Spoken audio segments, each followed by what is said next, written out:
I have an awesome guest, Susan Norris. We're about to talk about something that is very, very prevalent, something that you need to be glued to the station. If you have young children or teenage daughters, I think this is most impactful, that they need to hear this and hear the dangers that's lurking right here in our city. Come on, let's welcome Susan Norris to the set.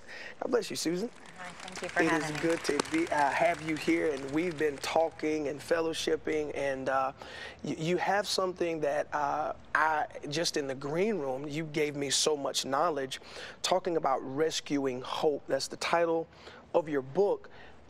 Just introduce yourself and give us a segue into rescuing hope. Absolutely. My name is Susan Norris, and I worked in ministry for several years until I learned about the issue of human sex trafficking. And as a mother and as someone who's worked with teens and women, I needed to find out more information about it. So I launched out trying to learn all I could on the issue. And I met Mary Frances Bowley of Wellspring Living, and she was the gatekeeper who opened the door, introducing me to detectives who then introduced me to survivors. I was able to sit with a former pimp who found the Lord and turned his life around, with a former drug dealer that did the same, and collect all their stories together and really weave it into one in a fictional form so that teenagers would be open to reading it and in the process be educated.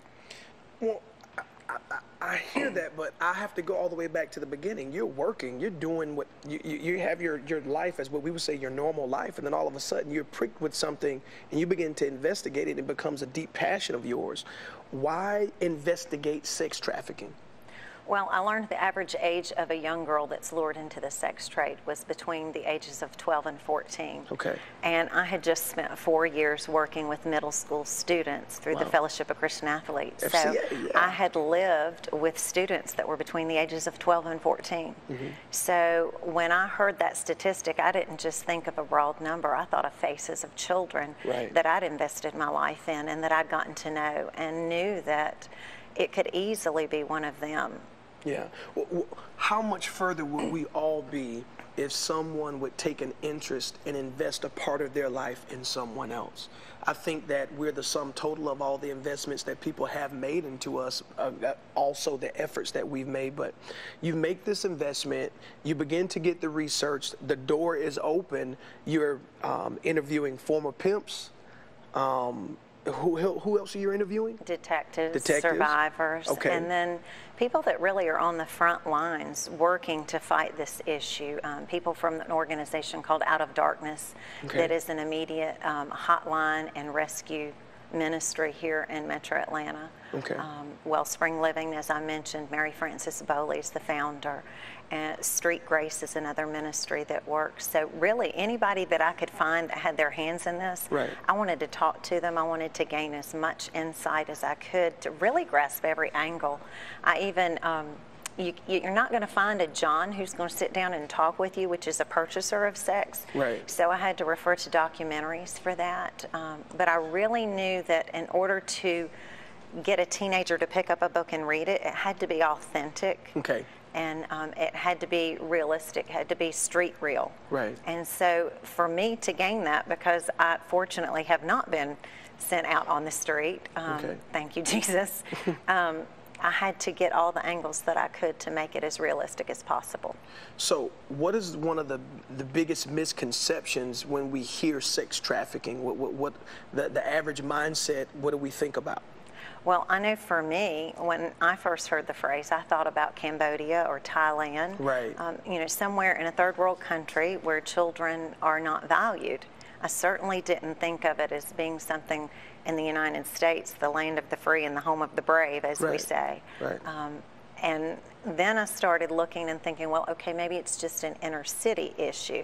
Feeling safe in my little suburban bubble. But what I realized is it's not a respecter of persons. This crosses every demographic you can imagine. There are girls and even young boys that are trafficked that are black, white, Hispanic, Asian, poor families they come from rich families, they come from intact families with both parents living at home, and they come from single parent families. So this awful act upon innocent teenagers is something that crosses gender, it crosses races. It's not just stuck in one economic situation or financial phase. It's something that's sweeping our nation. Absolutely, and it impacts us all, whether we know someone that's being trafficked, whether we know someone that could potentially be trafficked, right, or if we don't have anyone in our sphere of influence, which is, I mean, it's hard to believe that's of a teenage age range, so it still impacts us. So that's how prevalent it is now, that within, where they say you're 6 people removed from knowing someone else in the world, within those 6 people, it's your neighbor's daughter or a niece or something, it's or your child's friend. It's happening that like that? It's happening all over our country. Statistics say that there are 100,000 children that are trafficked in our nation every year. Okay. And there are 300,000 at any given time that are at risk of being trafficked. Okay, so give some clarity on trafficking, because we know that teenagers, the studies show that the interaction within sex is raising with the way society is, but what's the difference with the trafficking? Trafficking, it really actually has nothing to do with physically transporting someone. It's basically forcing them to have sexual relations with someone where there's money exchanged. Okay. And the victim does not get to keep the money. The money goes to the pimp or the person that is actually marketing them. And these young girls or young men are taken in by either force, fraud, or coercion. They don't typically knowingly walk right into it. It's not a kid gone wild who just decides to go out rampantly and have sex with a bunch of strangers. It is not an act of choice at all. So the trafficking versus prostitution is willfully done. Trafficking is whether they're naive to it or whether they're forced into it. Is that correct? Well, in the law, if they're under 18, it doesn't matter. Even if they're consenting, it's considered trafficking, because under the law, they're not old enough to consent to sex. If they're over 18, they have to prove force, fraud, or coercion for it to be trafficking. And the reason I'm asking you this, because, I mean, unless you've, like you said, a detective in this world, a solicitor of this world, this is just very new information. I'm learning by the question. So I know that there's so many people that are watching right now that are saying, okay, let's hear about this. So one of the things that you told me that was so startling about the Atlanta area for sex trafficking, and I'm telling you, you got to listen to this. What is Atlanta known as within the sex trafficking world? Well, according to the FBI, Atlanta is one of the major hubs where sex trafficking takes place. And it's really because of the attractions and the things that we love about Atlanta. Okay. We have an international airport, so there's a lot of traffic in and out of Atlanta. We have major sporting teams here. We've got the Falcons, the Braves, the Hawks. So a lot of people come into our city to attend those sporting events. So it brings a large demand into our city, buyers, if you will. So where the demand is, the pimps will bring the supply. Okay, so they're bringing these young girls, these young boys into this. How can someone find themselves being trafficked in sex trafficking? How do they find themselves there? Well, as I said, there are 3 ways that a child is taken into the sex trade. It's through force, fraud, or coercion. And force is what you just typically think of, the snatch and grab. It is a situation, it may be referred to as others as a kidnapping. One young lady whose family I spoke with shared a story of how she got taken into the trade. She was a 15-year-old who was simply walking home from the bus stop. And the pimp who took her is very savvy. We like to think of pimps as being stupid thugs on the street who don't know what they're doing, so they resort to this. But they're very savvy. And he had a white paneled van that looked like any painter, roofer, construction worker that are in neighborhoods all the time. And he watched the flow of bus traffic in the afternoon and was looking for where a young woman was walking off by herself. Once he determined that this young lady had to walk about a quarter of a mile by herself, then he simply repositioned his van another day. And when she was isolated, he got out of his van, grabbed her, duct taped her hands behind her back, duct taped her mouth closed, threw her in the van, and was driving past her classmates. And she was gone for 3 years before she was rescued. Wow. So there's the force aspect.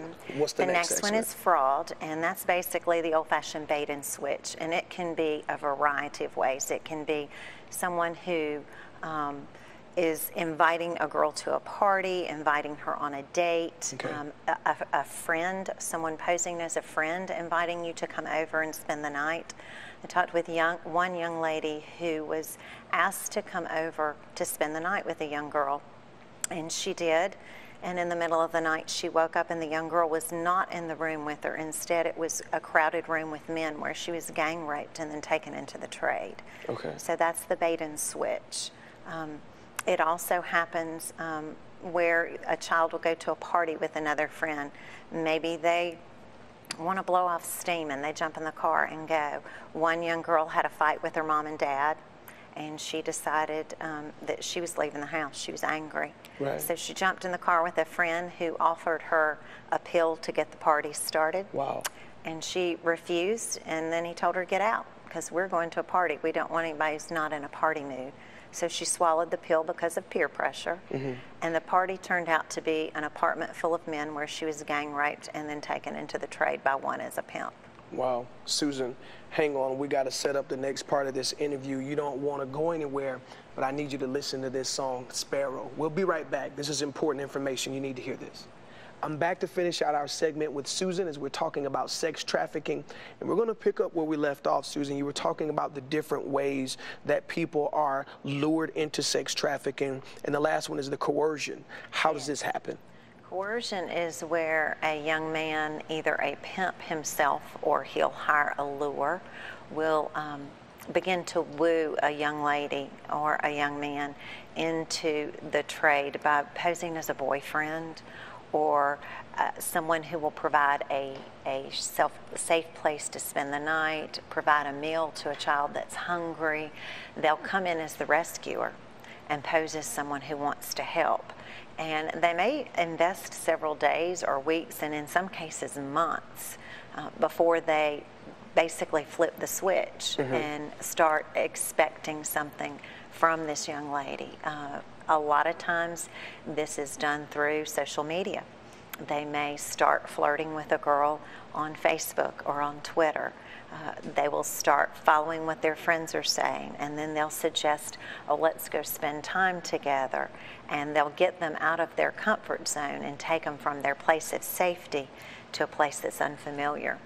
And it's usually once they have gotten them out of their comfort zone to a place that's unfamiliar that they start in with, well, you know, I need you to help me pay the bills, or I'm running out of money, and if you'll just do this one time for me, then you won't have to. And after that one time, then they've got you, because then they say they'll blackmail you, or they have pictures that they're taking of what happened to you. They videotape the gang rape and threaten to put it on YouTube. They'll use any form of coercion that they need to. One young lady that I spoke with, her mother, while she was actually in the sex trade, had been lured once by Facebook by a young man. The mother went total Liam Neeson and went after her daughter and rescued her. Wow. Brought her home, which I do not recommend. Let the authorities do their job. And it was shortly thereafter, on Facebook again, her daughter was lured a second time. Wow. And it took much longer for the mother to find her daughter and for her to be rescued again. And after that, Facebook and the computer went away, and they totally relocated to another state to keep the young lady safe. So is it by design that, because what I heard was two things, the lure happens, but it's not that you're kept into this.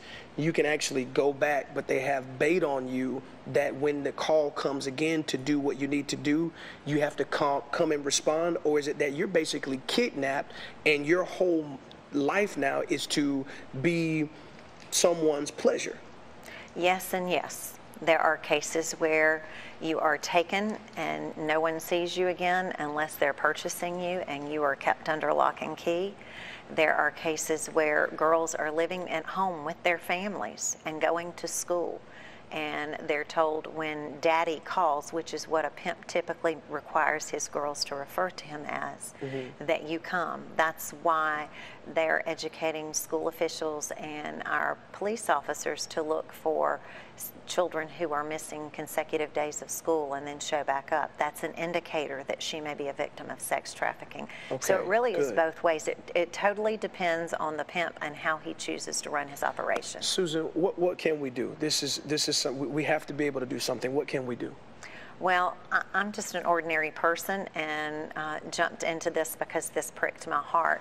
The first thing I would recommend that anybody can do, no matter where they are, what their resources, they can all pray. That activates the heart of God and gets him moving. Yeah. We all have elected officials at the local, state, and national level, and we can contact them, email them, visit them, and ask them to create stiffer penalties for perpetrators, to provide greater resources for the victims of this. Okay. Get involved collecting items that the different treatment centers need. They all provide these young girls with a welcome basket, and they're not federally funded. They are funded by private donations and the goodness of people giving out of through churches and various organizations. Okay.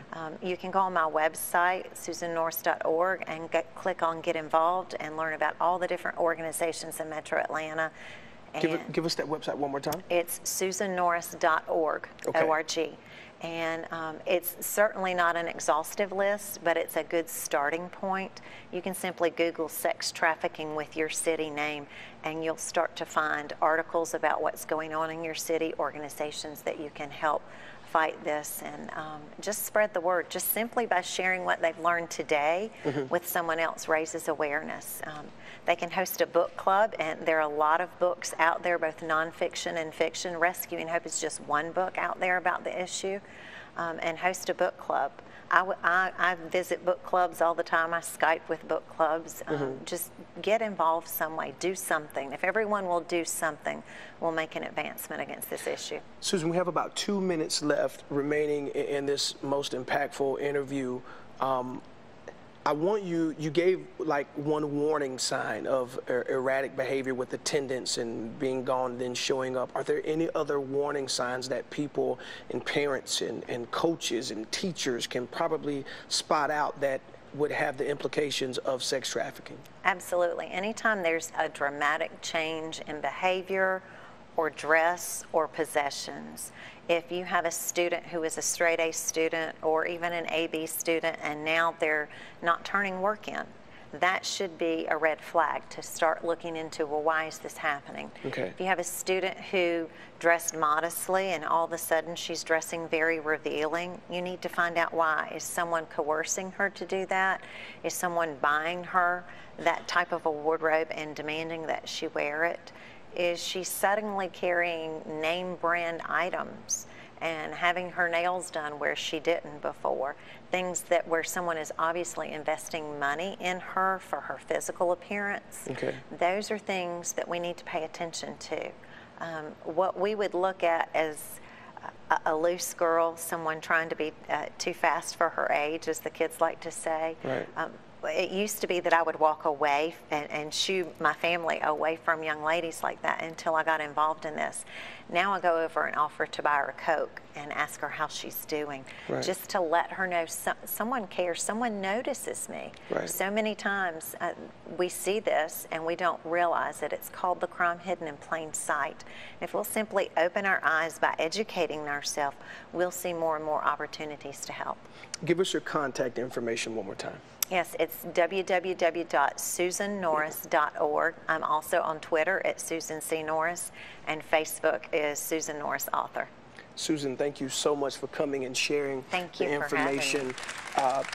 My mind is just churning 1,000 miles per hour about the different things. I had no idea that it was so prevalent within Metro Atlanta. I've heard of prostitution and different things, but I did not know like sex trafficking, and this has been very educational and informative of the things and the warning signs that we can look forward to helping our teenagers make sure that they're safe and secure. So thank you.